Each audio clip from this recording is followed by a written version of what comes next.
بسم اللہ الرحمن الرحیم۔ السلام علیکم۔ سعودی انفو یوٹیوب چینل میں آپ کو خوش آمدید کہتے ہیں۔ اگر سعودی عربیہ میں آپ کسی ملٹی نیشنل کمپنی میں کام کرتے ہیں تو آپ کے لیے بری خبر ہے، کیونکہ سعودی عربیہ میں ایسی تمام کمپنیز، ایسے تمام مؤسسے جن کی ریجنل ہیڈ آفس سعودی عربیہ کے اندر اگر نہیں ہیں تو ایسی صورت میں گورنمنٹ کے پروجیکٹس انہیں نہیں ملیں گے، ان کے لیے گورنمنٹ کے پروجیکٹس بند کیے جا رہی ہیں۔ اگر کسی کمپنی کا ریجنل ہیڈ آفس سعودی عربیہ کے علاوہ کسی بھی ملک جیسے یو اے ای، کویت، عمان، قطر یا کسی اور ملک میں ہے تو ایسی صورت میں سعودی عربیہ میں گورنمنٹ کے پروجیکٹس 1 جنوری 2024 سے تمام ملٹی نیشنل کمپنیز، چاہے وہ کمپنی ہے چاہے وہ مؤسسہ ہے، ان کو گورنمنٹ کے پروجیکٹس بند کیے جا رہی ہیں۔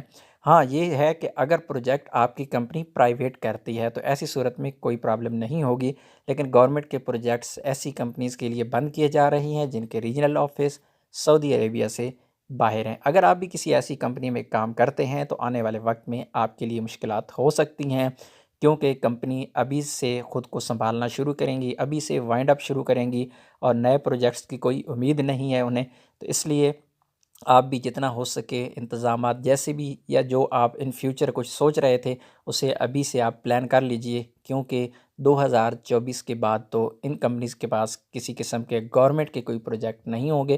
اگر آپ کی کمپنی پرائیویٹ پروجیکٹ کرتی ہے تو بے شک آپ ایزی رہیں، آپ کے لیے کوئی پرابلم نہیں ہے۔ دوبارہ سے دوہرا دیتا ہوں، تمام ایسی کمپنیز جن کے ریجنل ہیڈ آفس سعودی عربیہ میں نہیں ہے، ایسی کمپنی یا مؤسسے کو گورنمنٹ کا کوئی پروجیکٹ نہیں ملے گا 1 جنوری 2024 سے۔ امید ہے آج کی انفارمیشن آپ کو اچھی لگی ہوگی۔ ملتے ہیں ایک اور نئی ویڈیو کے ساتھ، تب تک کے لیے اجازت دیجیے۔ اللہ حافظ۔